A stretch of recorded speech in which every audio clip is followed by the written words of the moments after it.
Good morning students, I welcome you all in online study classes of Sky International School. Students, I am going to teach you SST and in SST I will teach you civics. Lesson number 1, democracy. Students, already we have completed one chapter in geography and 2 chapters in history. Today we are going to start civics. Okay, so let's start. All of you open page number 196. For the first chapter, take pencils in your hand and be with me. Now the first heading is what does democracy mean? Democracy का क्या मतलब होता है? क्या अर्थ होता है? The term democracy is derived from two Greek words, demos meaning people and kratos meaning rule और government. देखो कह रहा है कि जो डेमोक्रेसी है वो दो ग्रीक वर्ड से मिलके बना हुआ है. पहला वर्ड है डेमोस जिसका मीनिंग होता है पीपल यानी कि लोग, एंड क्रेटोस जिसका मीनिंग होता है रूल और गवर्नमेंट, नियम या फिर सरकार. Thus the true essence of a democracy is the rule of people are their representatives. इसका मतलब ये हुआ, इसका सारांश ये हुआ कि डेमोक्रेसी का मतलब होता है कि द रूल ऑफ पीपल, लोगों का नियम या फिर उनके प्रतिनिधि. In a democracy people have the power to elect their leaders. Democracy में, प्रजातंत्र में आदमी के पास इतना अधिकार होता है कि वो क्या कर सके, अपना प्रतिनिधि चुन सके. Thus they participate in the process of governance directly. तो वो क्या होता है, वो जो चुना हुआ प्रतिनिधि है वो डायरेक्ट जो है वो शासन चला सकता है या फिर थ्रू देयर इलेक्टेड रिप्रेजेंटेटिव, उनके द्वारा चुने गए प्रतिनिधि जो है वो शासन करते हैं. आइए, tracing the roots of democracy. अब देखते हैं कि डेमोक्रेसी का रूट कहाँ से है, कहाँ से ये जो है उत्पन्न हुआ और आज के ज़माने में कहाँ तक ये आके रुका है. Democracy as we know that is significantly different from the original form. अगर हम देखें तो जो डेमोक्रेसी आज के टाइम में है और जब वो उत्पन्न हुआ था, पैदा हुआ था, उस टाइम इस दोनों डेमोक्रेसीज में बहुत ही डिफरेंस है, बहुत ही अंतर है. It has involve through the ages and underwent many changes and transformation. कई युगों से ये है तो इसमें कई चेंजेस भी हुए हैं और कई ट्रांसफॉर्मेशंस भी हुए हैं. अराउंड 6th सेंचुरी BCE, जो हमारा 6th सेंचुरी था, India witnessed an early form of democracy. उस समय जो है 6th सेंचुरी में हमको जो है डेमोक्रेसी के अर्ली फॉर्म को, प्रारंभिक रूप को देखने को मिलता है. और उस टाइम क्या हुआ करते थे, स्टेट्स हुआ करते थे in the form of states के फॉर्म में हम डेमोक्रेसी को देख सकते हैं बहुत पहले के फॉर्म में, जिसको हम महाजनपद कहते थे. क्या कहते थे? महाजनपद. ये अर्ली जो है डेमोक्रेसी है. While most of these states were ruled by a king, अधिकतर ये जो स्टेट्स हुआ करते थे उनको कौन उस पर शासन करता था? जो राजा होता था. Some states were ruled by representative of 8 clans. और कुछ ऐसे स्टेट हुआ करते थे जिनको जो है 8 कुलों के जो प्रतिनिधि हैं वो रूल करते थे उन पे. These representative governed the state through various assemblies like Gana and Sangha. ये जो रिप्रेजेंटेटिव थे वो कैसे, बहुत सी सभाओं के द्वारा, जैसे गना, सांगा, इन सभाओं के द्वारा वो स्टेट्स को गवर्न करते थे, उन पे शासन चलाते थे. अकॉर्डिंग टू एंशिएंट सोर्सेज, वजी had a Republican form of government. अगर हम देखें पुराने स्रोतों से हम देखें तो जो वजी है उसमें एक गणतंत्रवादी जो है सरकार हुआ करता था, के रूप का सरकार था. Vaishali was it's capital. Vaishali इसकी राजधानी थी. In the western world ancient Greek witness the first democracy. अगर हम पश्चिमी संसार को देखें तो हम देखते हैं कि ग्रीक जो है वो सबसे प्राचीन जो है डेमोक्रेसी को शो करता है. First and oldest ancient democracy को शो करता है कि वहाँ पे डेमोक्रेसी थी.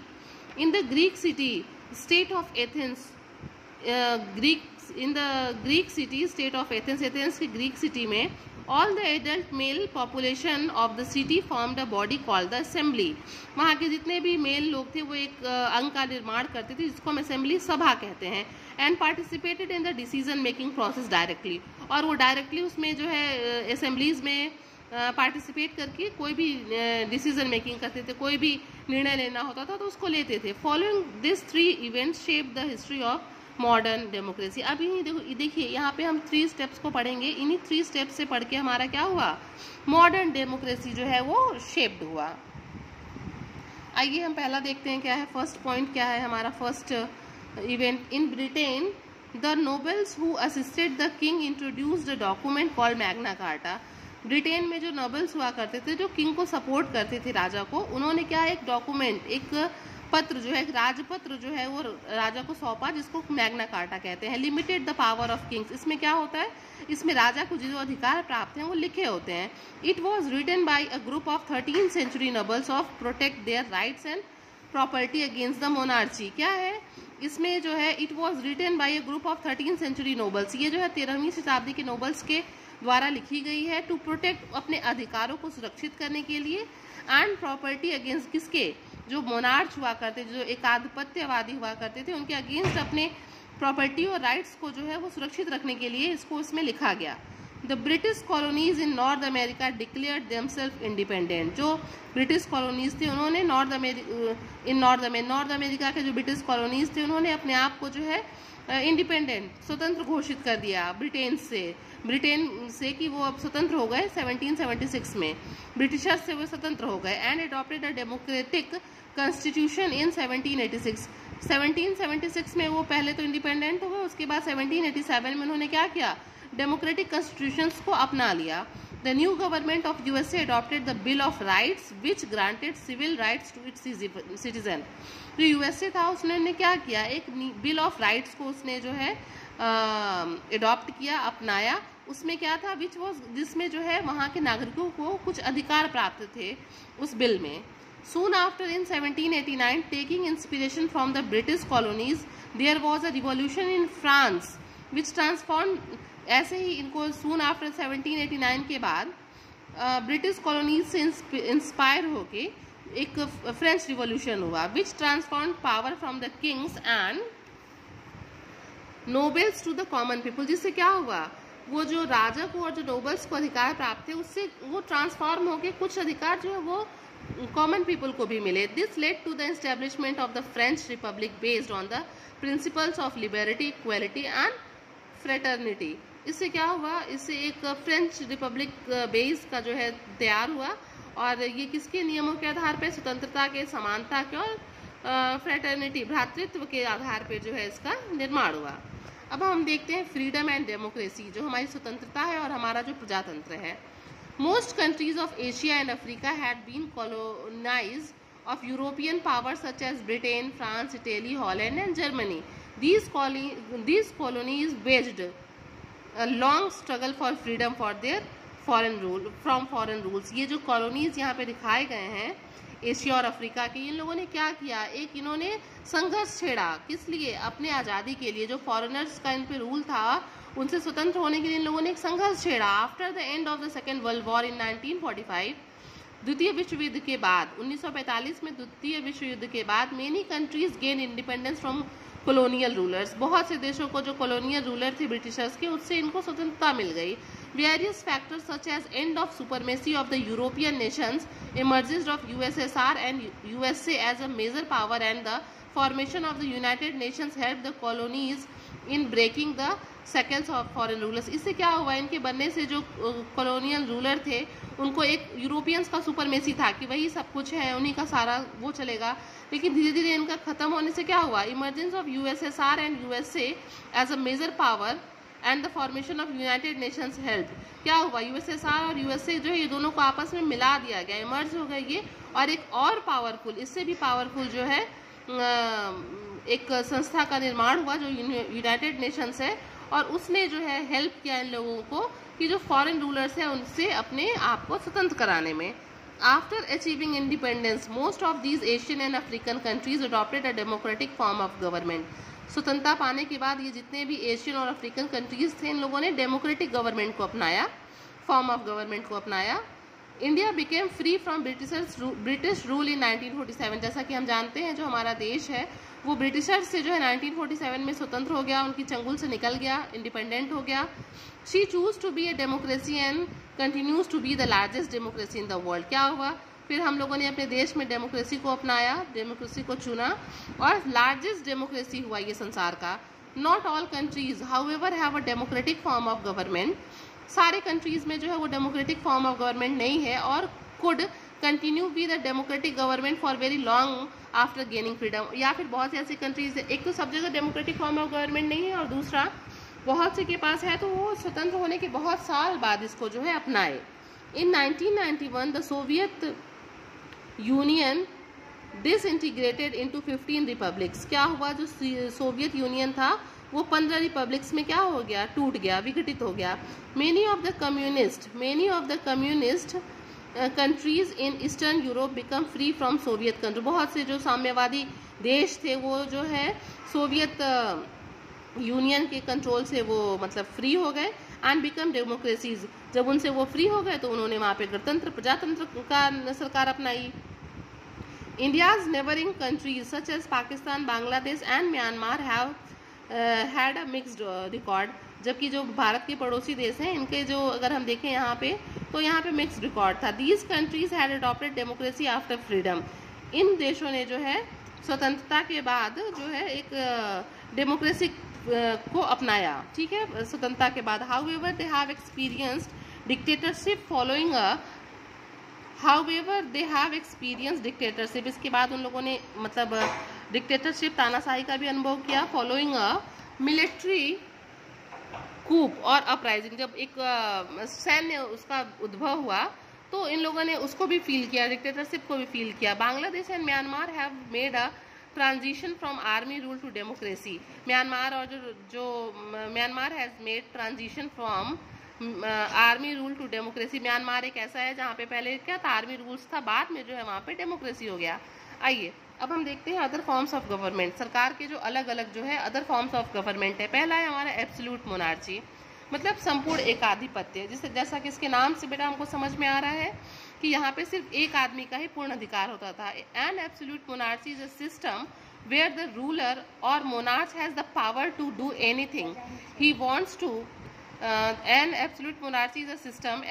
Absolute monarchy एक ऐसा सिस्टम है where the ruler or monarch, जहाँ पे जो राजा होता है उसी के पास सारा जो है अधिकार प्राप्त होता है. monarch has the power to do anything he wants to. monarch के पास इतनी शक्ति प्राप्त थी कि वो जो चाहे वो कर सकता था. there are no rules that he has to follow. monarch के लिए, राजा के लिए कोई भी नियम नहीं थे जिसको उसको फॉलो करना था.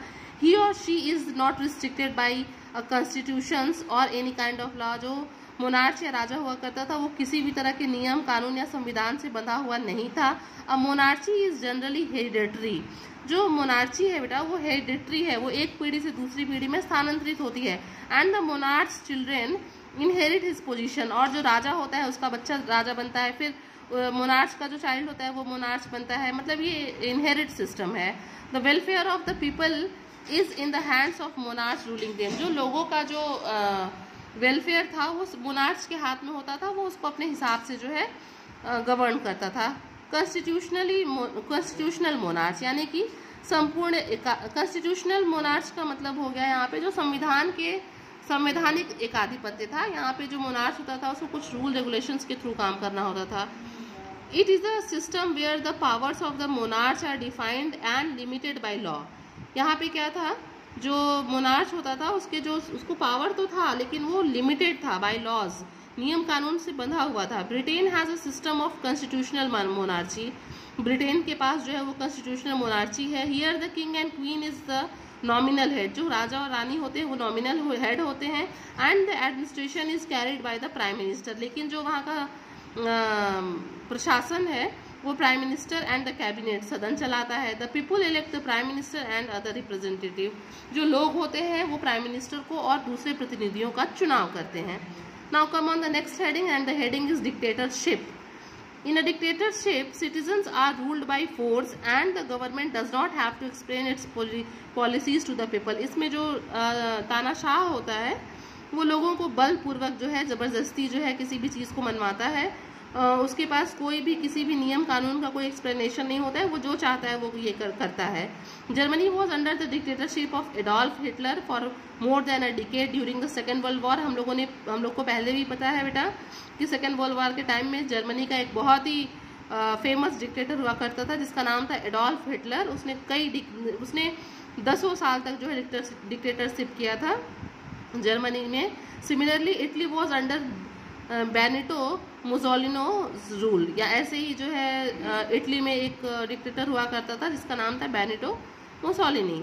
इन a dictatorship there is absolute rule by a single person who is known as a dictator. Dictatorship में सिर्फ एक ही नियम होता था, और वो नियम कौन चलाता था? डिक्टेटर। दूसरा कोई नियम नहीं, वो जो है जो चाहता था वो करता था। Now students come on the next heading. The heading is military dictatorship, यानी कि सैन्य तानाशाही।